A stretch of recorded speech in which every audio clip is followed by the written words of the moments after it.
Salam. Selamat datang dalam program Sekolah Sahabat 5 Menit bersama Gereja Masjid Advent Hari ke-7 Menteng, Jakarta. Program ini hadir untuk memastikan jantung kerohanian kita tetap berdetak. Pelajaran Sekolah Sahabat triwulan 4 dan pelajaran ketiga dengan judul Panggilan Allah untuk Misi. Sembari saudara, bapak, ibu, dan penonton sekalian menonton pelajaran ini, kami harapkan semua bisa membuka buku Sekolah Sahabat masing-masing, bisa membuka Alkitab kita masing-masing, dan kita belajar bersama. Dan saat ini saya akan membawakan rangkuman pelajaran minggu ini. Ayat hafalan dalam pelajaran minggu ini adalah, tetapi kamu akan menerima kuasa kalau Roh Kudus turun ke atas kamu, dan kamu akan menjadi saksiku di Yerusalem dan di seluruh Yudea dan Samaria dan sampai ke ujung bumi. Terdapat di dalam Kisah Para Rasul 1 ayat 8. Saudara-saudara sekalian, terkadang Allah dapat mengeluarkan kita dari zona nyaman kita dan menjadikan kita sebagai saksinya. Kadang-kadang perubahan ini digunakan untuk menyelesaikan tugas-tugasnya. Contohnya adalah ketika terseraknya orang-orang di berbagai tempat pada peristiwa Menara Babel. Terseraknya mereka ini adalah satu cara untuk memenuhi kembali bumi ini. Dan dengan demikian, maksud Tuhan telah dilaksanakan melalui satu cara yang telah digunakan manusia untuk menggagalkan. Tetapi kalaupun kita tidak meninggalkan negeri kita, Allah tetap menginginkan kita untuk menjangkau orang-orang yang ada di sekeliling kita. Ketika gereja di Yerusalem merasa puas diri, anggota-anggotanya menjadi tersebar. Walaupun penganiayaan datang dan orang-orang ini menderita, hal yang tidak menyenangkan ini menjadi sarana untuk menyebarkan kabar baik ke seluruh dunia. Pelajaran hari Minggu dengan judul pindah dari zona nyaman kita. Agar dapat menjangkau orang lain, Allah bermaksud supaya kita berpindah dari zona nyaman kita. Kerinduan untuk tetap bersama-sama dengan orang yang sepaham dengan kita, satu suku, dan pergaulan sosial sejenisnya dapat menuntun kita pada cinta diri dan bahkan pada kejahatan. Bahaya ini adalah salah satu pelajaran yang ditarik dari cerita Menara Babel. Berapa sering orang-orang sama ini berusaha melakukan hal yang sama. Tidak peduli apakah melalui politik, seni, bisnis, bahkan melalui agama. Ada di antara mereka yang ingin membuat nama mereka besar bagi diri mereka sendiri. Pada akhirnya, betapa sia-sianya dan berarti usaha-usaha tersebut. Apakah Anda termasuk bagian dari sebuah kelompok atau masyarakat suku tertentu yang membuat Anda merasa lebih nyaman ketika berada di antara mereka? Dalam cara apakah ada kemungkinan bisa bergaul dengan orang lain yang bukan merupakan bagian dari ras, suku, atau bangsa Anda? Dua pertanyaan ini Tuhan bisa merenung di dalam hati kita masing-masing. Hari Senin menjadi berkat bagi seluruh dunia. Di dalam Kejadian 12 ayat 1-3, Allah meminta Abram, yang kemudian namanya diganti menjadi Abraham, untuk meninggalkan negerinya dan bangsanya dan pergi ke tempat yang lain. Itu semua adalah bagian dari rencana Allah untuk menggunakan Abraham sebagai alat dalam memenuhi maksud ilahinya di bumi ini.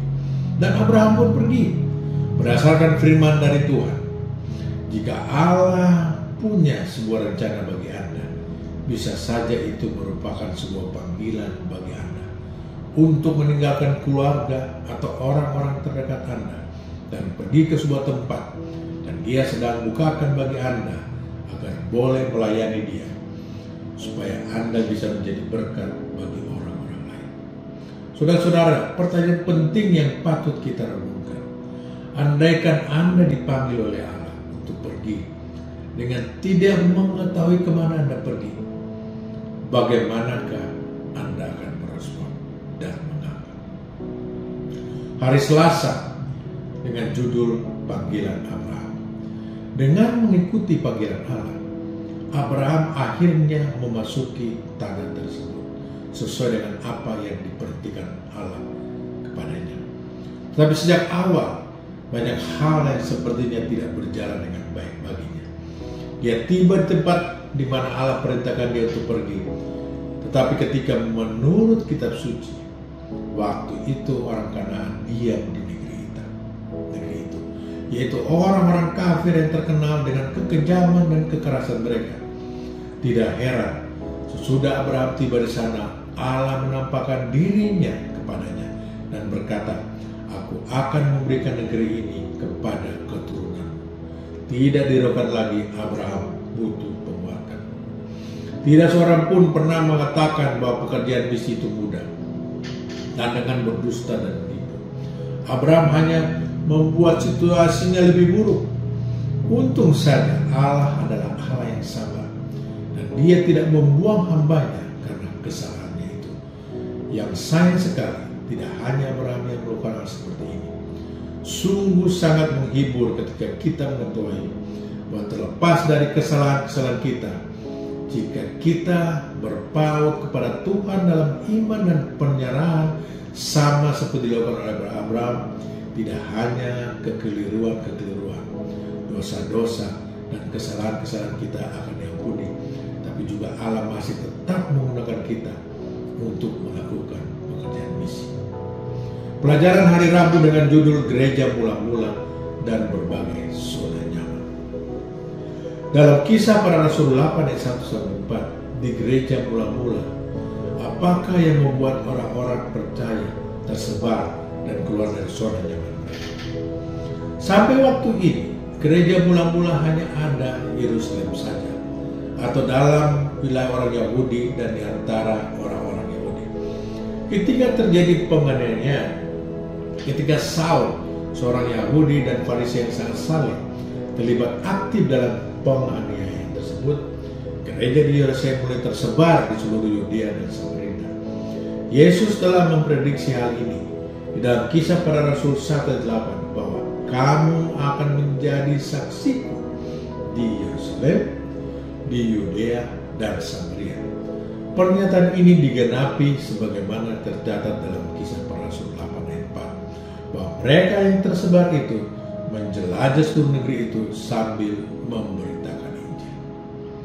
Petrus, seorang murid Yesus dan salah satu tokoh penting di gereja mula-mula, menolak untuk membawa pekabaran Injil kepada bukan Yahudi. Bahkan setelah Paulus mulai melakukan hal tersebut, Petrus dikenal sebagai rasul bagi orang-orang yang disunat, yaitu orang Yahudi, dan Paulus seorang rasul untuk orang-orang kafir. Pada awalnya, bahkan Petrus tidak mau terlibat sama dengan orang-orang bukan Yahudi. Untuk keluar dari zona nyamannya dan mengubah hatinya, dia mulai belajar tentang apa yang sebenarnya terkandung dalam amanat Injil, apa yang ingin dicapai oleh kebaikan Yesus bagi seluruh dunia. Mulailah di tempat mana engkau berada. Pelajaran Kamis. Dalam Kisah Para Rasul 1:8 berbunyi, tapi kamu akan menerima kuasa kalau Roh Kudus turun ke atas kamu, dan kamu akan menjadi saksiku di Yerusalem dan di seluruh Yudea dan Samaria dan sampai ke ujung bumi. Ini adalah prinsip yang ditetapkan oleh Yesus, yang menunjukkan kepada kita bagaimana kita harus bertindak seperti murid-muridnya, yang memilih kabar baik untuk dibagikan kepada orang lain. Membagikan kebenaran bukan tentang bagaimana meyakinkan orang-orang betapa bersalahnya mereka, tapi tentang Yesus sebagaimana yang digambarkan dalam pekabaran 3 malaikat. Kamu akan menjadi saksiku di Yerusalem, sebagaimana kita telah lihat, tapi tentu sangat baik jika diulang. Kita harus menjadi saksinya di tempat di mana secara fisik kita tinggal. Hal ini bisa termasuk rumah kita, gereja kita, lingkungan tetangga kita, komunitas kita. Kita harus menjadi saksi pertama di mana kita berada, di area di mana Tuhan telah menempatkan kita dari mulanya, baik rumah atau tempat pekerjaan, untuk menjadi saksi pada orang terdekat dengan kita. Hal ini bisa merujuk kepada keluarga dekat, keluarga jauh, orang gereja, teman gereja, tetangga, dan komunitas. Saudara-saudara, pendalaman pelajaran hari Jumat. Sebelum naik ke surga, Kristus memberikan kepada murid-muridnya tugas mereka. Ia mengatakan kepada mereka bahwa mereka harus menjadi wali dari kehendak dalam mana ia mewariskan pada dunia harta kehidupan yang kekal. Kamu menjadi saksi tentang hidup pengorbananku demi kepentingan dunia, katanya kepada mereka. Kamu telah melihat pekerjaan bagi Israel, dan meskipun umatku tidak mau datang kepadaku supaya mereka bisa hidup, meskipun imam-imam dan penghulu-penghulu telah berbuat kepadaku sebagaimana yang mereka rencanakan, meskipun mereka telah menolak aku, mereka masih juga akan mempunyai kesempatan yang lain untuk menerima anak Allah. Kamu telah melihat bahwa semua orang yang datang kepadaku dan mengakui dosa mereka, aku terima dengan tangan terbuka. Ia yang datang kepadaku, sekali-kali aku tidak menolaknya. Kepadamu, murid-muridku, aku serahkan pekabaran kemurahan ini. Hal itu akan memberikan kepada orang-orang Yahudi dan orang kafir, mula-mula kepada Israel, dan kemudian kepada segala bangsa, bahasa, dan kaum. Semua orang yang percaya akan dikumpulkan di dalam satu sidang. Amanat agung itu sangat jelas.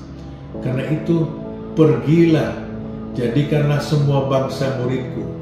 Matius 28 ayat 19. Jadi itu adalah benar-benar satu perintah untuk pergi ke tempat lain, teristimewa ke bangsa-bangsa lain. Saudara-saudara sekalian, terima kasih telah bergabung dalam pelajaran sekolah Sabat 5 menit Gereja Masih Advent hari ke-7 Jemaat Menteng. Sekolah Sabat yang bersahabat, bersemangat, semua terlibat, jangan terlambat. Tuhan memberkati kita.